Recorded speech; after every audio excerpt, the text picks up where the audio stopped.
At ngayon, kasama natin live via Zoom ang dance sport couple na sina Chris Lorraine Pili at Kyle Angelo Abesamis. Good morning! Good morning sa inyo dyan. Hello po.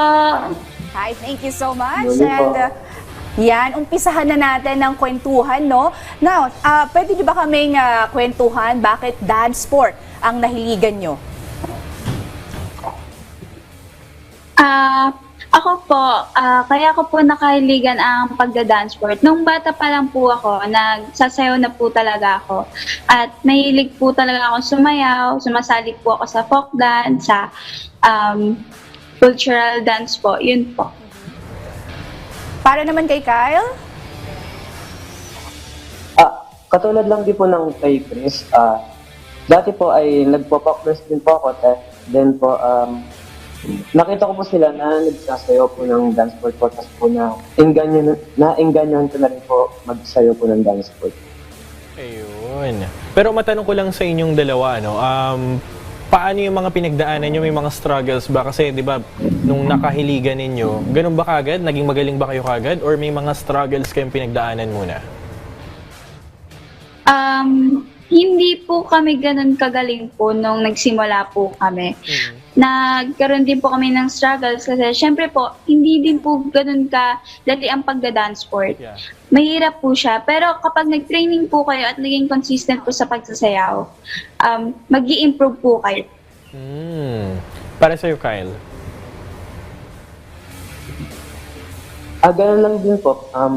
Hindi po natin may iwasan po na mag-away po kasi po nagkakamali po tayo. Pero po, meron naman din po kaming natututunan po din sa mga pagkakamali po.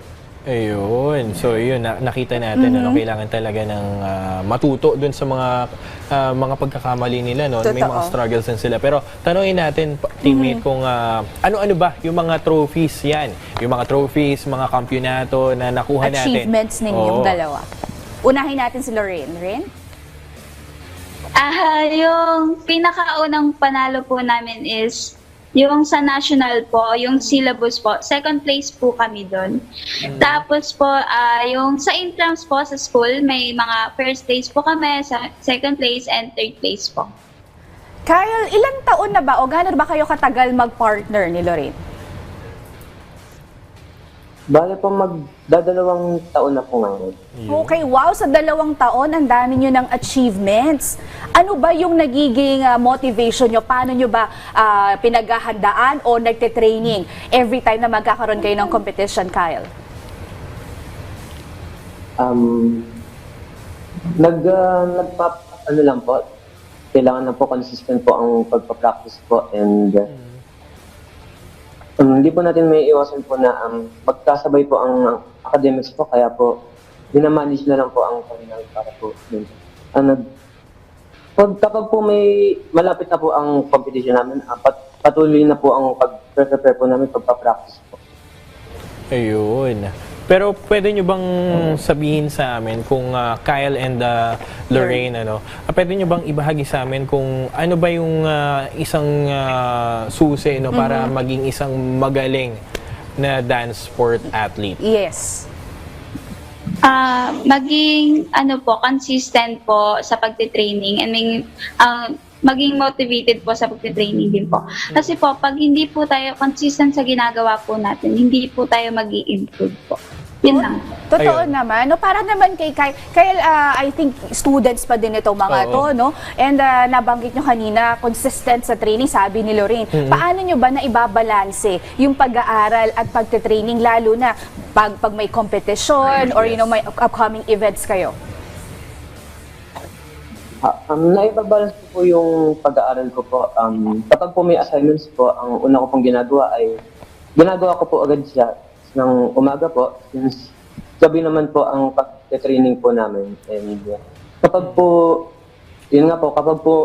nagre-review po for exam, minsan po hindi na po ako nakakapag-training. Pero po, kapag natapos naman po yan, nabawi naman po ako kay sir po. Ayun. Paano naman kung consistent ako mag-training? Pero kasi kailangan, di ba, kailangan dun swift Tsaka modest yung galaw mo. Paano kung training ako ng training pero matigas pa rin yung katawan ko?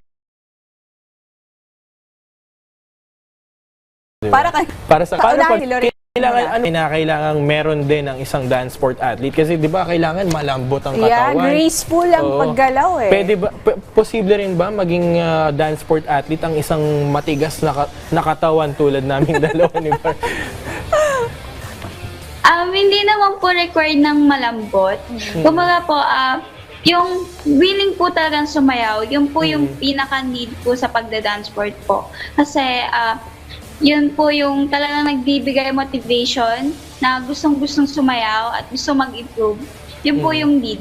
Hindi po kailangan ng malambot, hindi po kailangan ng graceful agad gumalaw. Ayun. Kasi po, sa pagtitraining po, doon po talaga makikita yung improvements po sa pagsayaw, sa paggalaw. Doon po talaga gagaling. Yun po. Ayun. So pwede pala tayo teammate. no? Oo, pwede. Try Saka natin siguro may, minsan may yan. Bar. TikTok naman May pitik kasi minsan may mga pitik-pitik na ganun yan, partner. Magpaturo tayo kay Justin at saka kay JB ang para pagsayaw ng ganyan. Oo. Okay, pero ngayon, Kyle, matanong kita, paano ba kayo nagsimulang maging mag-partner ni Lorraine?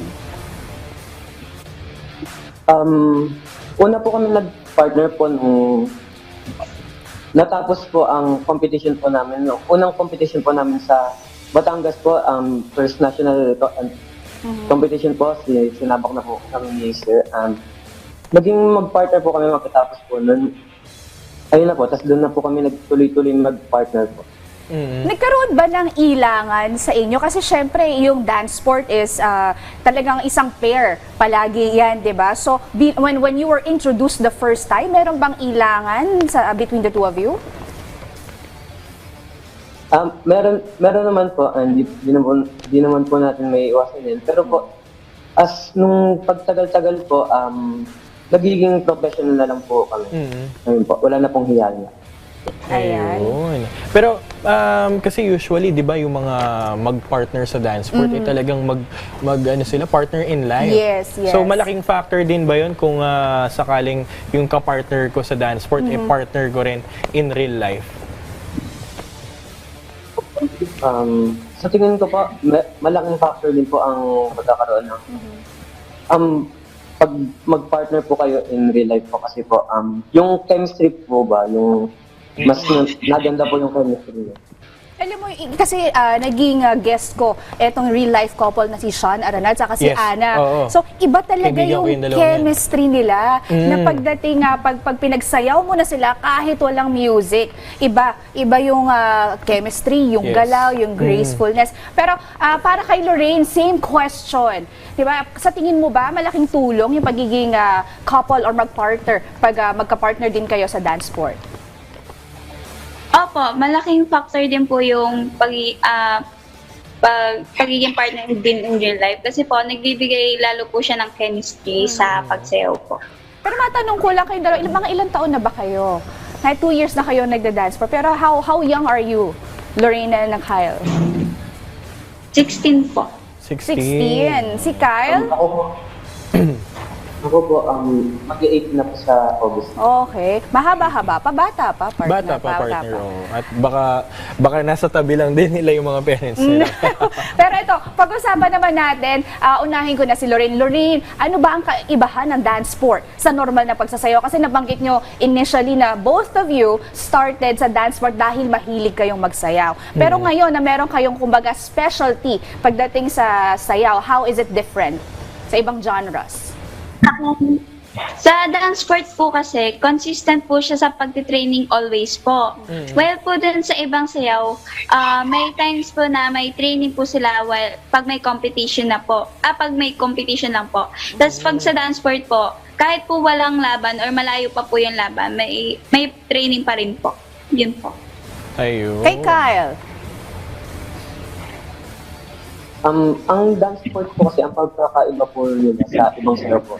For ang technicals po ang dance sport po. And naniniwala din po ako sa sinasabi po ni Sir na ang dance sport po ay muscle memory. Kapag hindi nyo po siya nagawa ng maayos, ay hindi nyo po siya masasayawan ng maigi sa dance floor po. Oo, kasi itong sport na to, needs precision, Yes. timing, at saka iba Yung iba. chemistry, yan ang mga totoo. ano dyan. So, yun yung mga key points doon. Yes. Pero Lorraine and Kyle, pwede nyo bang ibahagi sa amin yung mga upcoming competitions na sasalihan nyo para matuto rin Abangan, kami? yes. Para abangan Abangan din namin kayo. Oo. Ano po, yung Infanta po daw, sasali din po kami doon. Tapos yung next po na national ranking po, Philippine national ranking po, sasalihan din po namin. Philippine National Ranking. Yeah, Ayun. no? So, aabangan natin yan. Kyle, meron ka bang message or gustong pasalamatan? You can go ahead.